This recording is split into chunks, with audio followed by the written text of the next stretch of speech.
A ver, pensemos una cosa. ¿Qué pasa realmente con nuestro dinero cuando lo metemos en un banco? Casi todo el mundo se imagina que es como una especie de hucha gigante, pero la verdad es muchísimo más interesante. Vamos a descubrir hoy el gran secreto de los bancos. Seguro que casi todos empezamos con una hucha, ¿a que sí?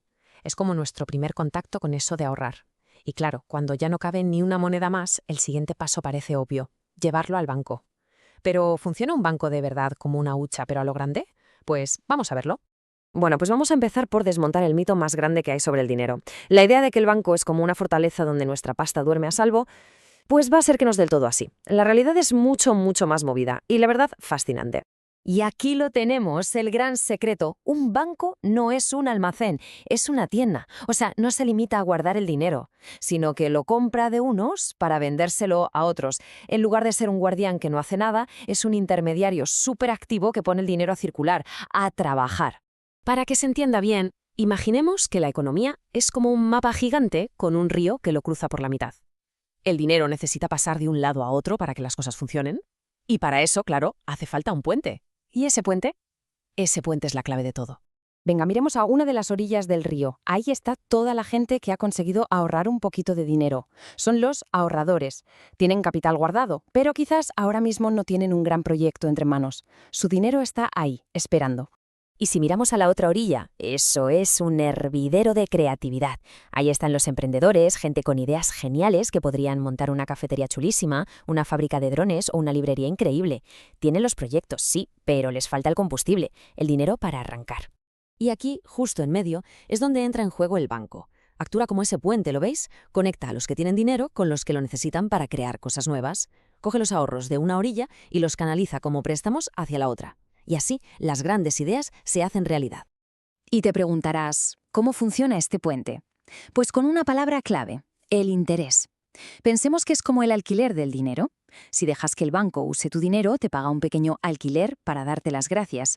Y si eres tú quien pide dinero prestado, pues te toca pagar un alquiler por poder usarlo. Así de simple. El negocio, en el fondo, es sorprendentemente sencillo. Fijaos en estos números. El banco le paga 1 euro a un ahorrador por usar sus 100 euros, pero luego le cobra 10 euros al emprendedor por prestarle esos mismos 100 euros. La diferencia, esos 9 euros que quedan por el camino, ese es el beneficio del banco. Ganan con el margen entre el alquiler que pagan y el alquiler que cobran. Vale, ahora que ya sabemos cómo funciona el motor del banco, vamos a ver qué herramientas nos da para que gestionemos nuestro dinero. Porque claro, no todo el dinero se guarda igual, porque no todo lo usamos para lo mismo. Tenemos principalmente dos herramientas. Por un lado, la cuenta corriente, que es como un grifo. De ahí sale el dinero para los gastos del día a día. ¿Que quieras comprarte un helado? Pues abres el grifo. Por otro lado, está la cuenta de depósito, que es más bien una caja fuerte. Ahí se guarda el dinero que no se va a necesitar ya mismo, para que vaya creciendo poco a poco con el interés. Es como un regalo para nuestro yo del futuro.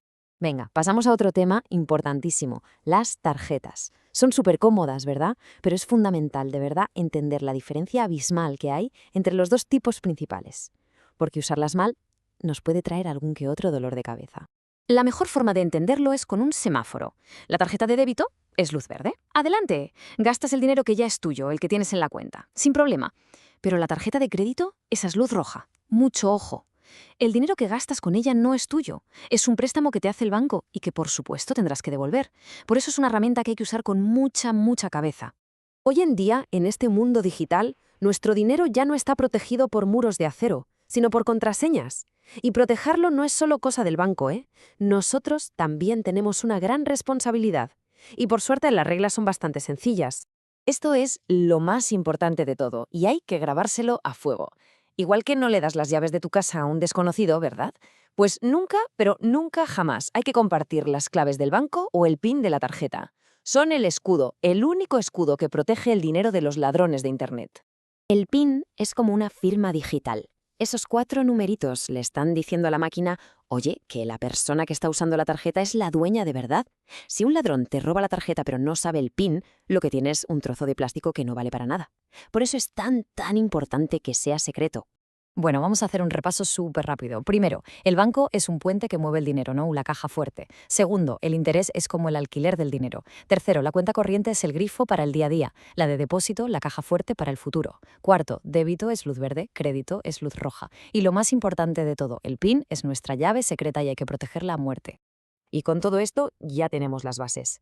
Entender cómo funciona el dinero es el primer paso, el más importante, para poder tomar buenas decisiones. Y esto no es solo para los mayores. Entender estas reglas desde ya nos da el poder para empezar a construir un futuro financiero sólido, pieza a pieza. La partida no ha hecho más que empezar.